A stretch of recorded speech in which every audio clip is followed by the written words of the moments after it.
Assalamualaikum warahmatullahi wabarakatuh. Alhamdulillah, salatu wassalamu ala rasulillah, amma ba'd. Kaum muslimin yang dirahmati Allah subhanahu wa ta'ala, kita masih membahas tentang viralnya video tim Marawis Nahdlatul Ulama yang memeriahkan acara peresmian gereja di Muara Enim.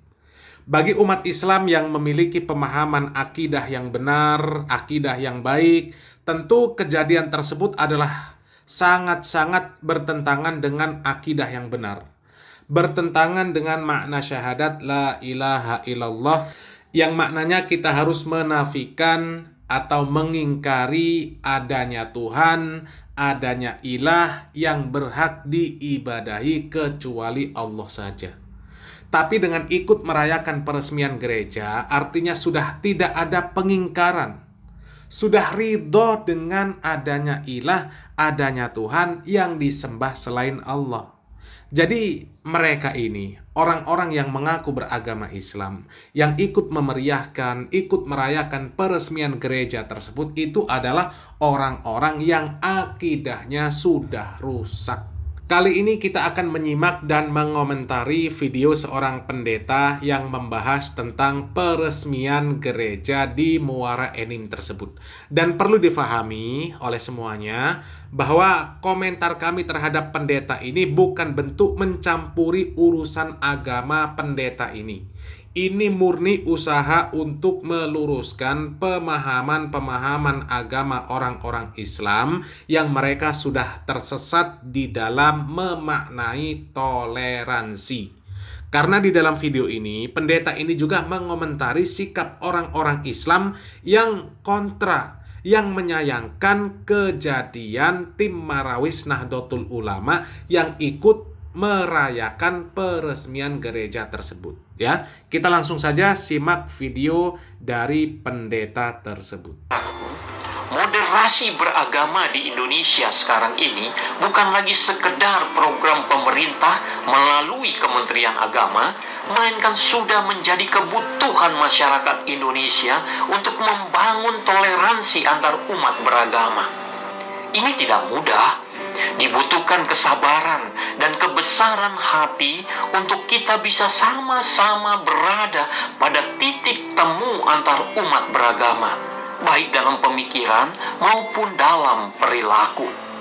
Karena itu sangat disayangkan kalau sejumlah kalangan justru meributkan tampilnya Marawis dalam acara peresmian pemugaran Gereja Katolik Paroki Santo Yosef di Tanjung Enim, Sumatera Selatan.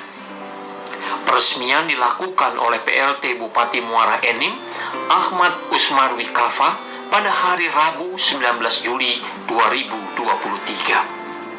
Peresmian ini menjadi heboh di media sosial karena tampilnya tim Marawis dari pengurus cabang Nahdlatul Ulama Muara Enim. Musik Marawis memang dikenal sebagai musik Islami. Ada yang menilai aksi tersebut suatu bentuk toleransi dalam beragama, namun ada juga yang menyebutnya sebagai toleransi kebablasan. Majelis Ulama Indonesia (MUI) Sumatera Selatan juga menyesalkan adanya musik Marawis dalam acara peresmian Gereja Katolik di Muara Enim itu. Sekretaris MUI Sumatera Selatan, Kiai Haji Ayek Farid Alaidrus, mengungkapkan kepada Detikcom bahwa itu seharusnya tidak terjadi karena setiap Marawis pasti menyebut nama Allah Subhanahu wa Ta'ala. Menurutnya, Marawis itu bersifat religius, sehingga tidak seharusnya lantunan Marawis dilakukan di kawasan rumah ibadah umat agama lain. Sekretaris MUI itu mengatakan, "Kami pun menyesalkan kalau itu ada, tetapi untuk yang akan datang dan ke depannya jangan sampai terjadi lagi." Menurutnya, toleransi antar umat beragama ada batasannya, selama itu mengandung nilai-nilai syariah serta ibadah dan pemujaan kepada Allah tidak bisa dijadikan alasan toleransi. Sebaliknya, Kapolres Muara Enim AKBP Andi Supriyadi yang juga hadir dalam acara peresmian pemugaran Gereja Katolik itu mengungkapkan kepada Detik Sumbaksel bahwa kegiatan marawis itu tujuannya murni untuk meningkatkan kerukunan atau toleransi antar umat beragama sebagai bagian untuk menjaga kerukunan dan persatuan NKRI. Pak Kapolres juga menambahkan bahwa acara itu bukan kegiatan ibadah. Acara dilaksanakan di halaman gereja dan dihadiri sejumlah undangan seperti anggota DPR RI, Forkopimda Muara Enim, tokoh-tokoh agama Islam, pemuka agama Kristen, tokoh masyarakat, tokoh pemuda, dan insan pers. Pak Kapolres mengatakan, kami berharap kegiatan peresmian tersebut tidak digoreng, karena tidak ada kegiatan ibadah maupun mencampur adukan kaidah ajaran agama masing-masing.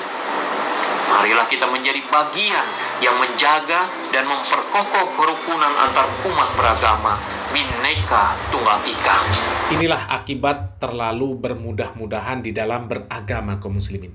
Di dalam agama Islam itu tidak ada yang namanya musik Islami. Tidak ada. Setiap gerak-gerik kita, segala aktivitas kita, kalau memang itu benar, tidak melanggar syariat Islam, maka dia akan bernilai ibadah. Begitu juga sebaliknya. Kalau tidak benar, maka dia akan menjadi sebuah kesalahan yang akan meninggalkan catatan-catatan dosa. Allah Subhanahu wa taala mengatakan, "Walaqad khalaqnal insana wa na'lamu ma tuwaswisu bihi nafsuh wa nahnu aqrabu ilaihi min hablil warid." Dan sesungguhnya kami telah menciptakan manusia dan mengetahui apa yang dibisikkan oleh hatinya, dan kami lebih dekat kepada dia daripada urat lehernya sendiri. Idh yatalaqqal mutalaqiyani 'anil yamini wa 'anil shimali qa'id. Yaitu ketika dua malaikat mencatat amal perbuatannya, yang satu di sebelah kanan, yang satu di sebelah kiri. Ma yalfidhu min qaulin illa ladaihi raqibun atid. Dan tidak ada satupun ucapan yang diucapkan melainkan ada malaikat di dekat mereka yang selalu mengawasi. Jadi berdasarkan ayat ini, di dalam kitab-kitab tafsir yang masyhur dikatakan bahwa tidak ada sesuatu apapun yang kita lakukan, apakah itu ucapan ataupun perbuatan, kecuali semuanya tidak luput dari catatan amal yang dibawa oleh malaikat. Jadi kalau dikatakan musik itu musik Islami, itu dibawa kemana hukumnya? Di dalamnya disebut nama Allah. Di dalamnya dikatakan mengagungkan nama Allah, mengagungkan nama Nabi Muhammad SAW, disebut bersolawat. Kalau di dalam agama Islam, ucapan-ucapan yang mengagungkan Allah, mengagungkan Nabi, bersolawat kepada Nabi, itu masuk ke dalam makna berzikir. Dan seharusnya berpahala, kalau caranya benar. Tapi kalau marawis ini apa? Mau dibawa kemana hukumnya? Apalagi dibawa untuk memeriahkan peresmian gereja, meresmikan tempat untuk menyekutukan Allah. Na'udzubillah min dzalik. Menyebut nama Allah, mengagungkan nama Allah, menyebut nama Nabi, mengagungkan nama Nabi, bersolawat, tapi untuk merayakan tempat yang akan dijadikan untuk menyekutukan Allah. Tempat yang akan dijadikan untuk menentang dakwah Nabi Muhammad SAW. Bagaimana ini? Dan saya setuju dengan yang dikatakan oleh MUI Sumatera Selatan, bahwa kejadian yang seperti itu sangat disayangkan. Bahkan ini namanya bodoh. Bukan hanya toleransi yang kebablasan, ini namanya konyol. Ini namanya bodoh sebodoh-bodohnya. Kalau kita buatkan analogi yang sederhana kaum muslimin, ada seseorang yang membuat sebuah tempat, yang tempat tersebut akan digunakan untuk berzina. Dan kita tahu betul bahwa yang akan dizinahi di tempat tersebut adalah orang yang sangat kita cinta, orang yang sangat kita sayangi. Katakanlah yang akan dizinahi itu adalah anak kita, istri kita, suami kita, atau orang tua kita. Kemudian kita ikut merayakan peresmian tempat tersebut. Apa orang yang seperti ini bisa dikatakan waras? Ini orang gak waras namanya. Ini orang yang benar-benar bodoh. Terlepas merayakannya itu di pasar, di hotel, di lapangan. Tapi itu jelas-jelas perayaan tempat yang akan dijadikan untuk menzinahi orang yang kita cinta. Masa kita ikut merayakan? Akal yang waras tidak akan menerima yang seperti ini, kaum muslimin. Dan Allah itu segalanya bagi kita. Harus kita cintai lebih dari cinta kita dari segala sesuatu. Bahkan harus lebih kita cintai daripada cinta kita terhadap diri kita sendiri.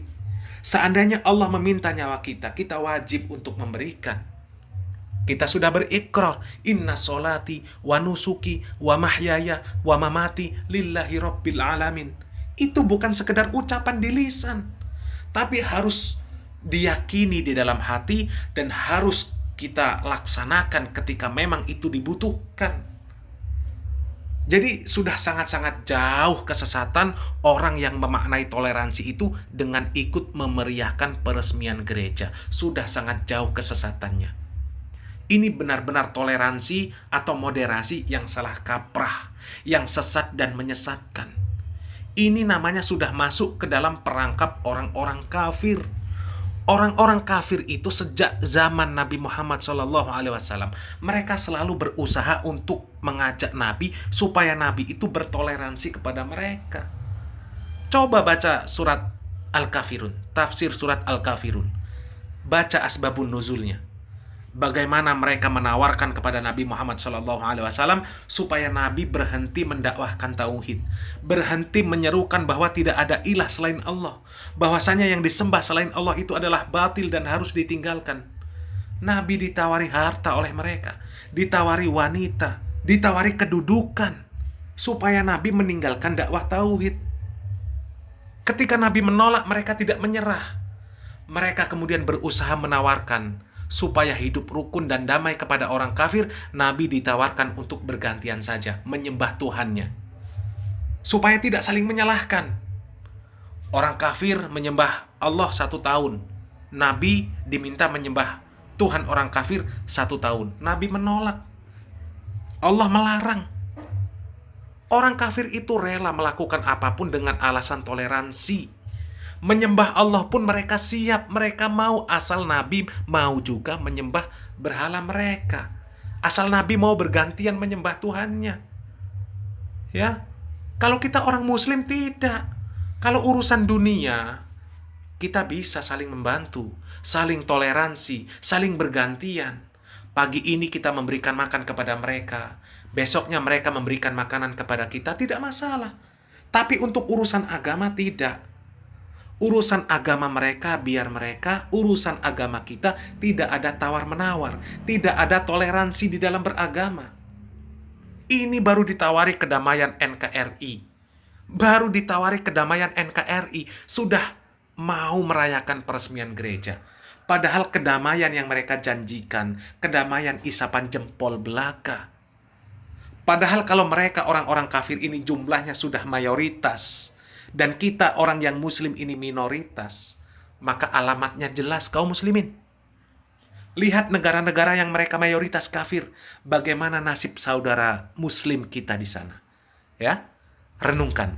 Salam waras, salam akal sehat. Barakallahu fikum, wassalamualaikum warahmatullahi wabarakatuh.